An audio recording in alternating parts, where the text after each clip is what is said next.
खत्म हो गई है खेसारी लाल यादव और कादर अडवाणी की पुरानी दुश्मनी। खेसारी कादर अडवाणी चल पड़े हैं दोस्ती की तरफ। आपसे एक खबर बता दें, खेसारी कादर अडवाणी जल्द भोजपुर में बड़ा धमाका करने वाले हैं। जी हाँ, सही सुना आप सबने।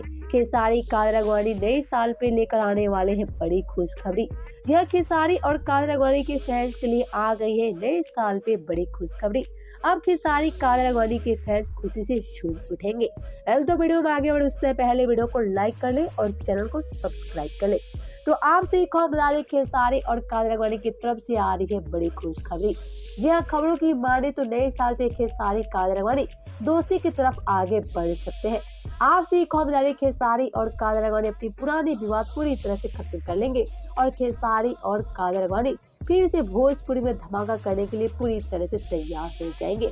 जी हाँ, खेसारी और कादर अडवाणी अपनी पुरानी विवाद खत्म कर रहे हैं और फिर से खेसारी कादर अडवाणी भोजपुरी में बड़ा धमाका करने के लिए तैयार हो रहे हैं। तो आपसे एक हम बता दें, खेसारी और कादर अडवाणी नए साल पे अपने फैंस के लिए बड़ी सरप्राइज लेकर आ रहे हैं और इस तरफ खेसारी कादर अडवाणी के फैंस ये सारी जानकारी जानकर काफी ज्यादा खुश हो गए हैं। तो आपसे भी कितना ज्यादा एक्साइटेड है खेसारी कादर अडवाणी को लेकर।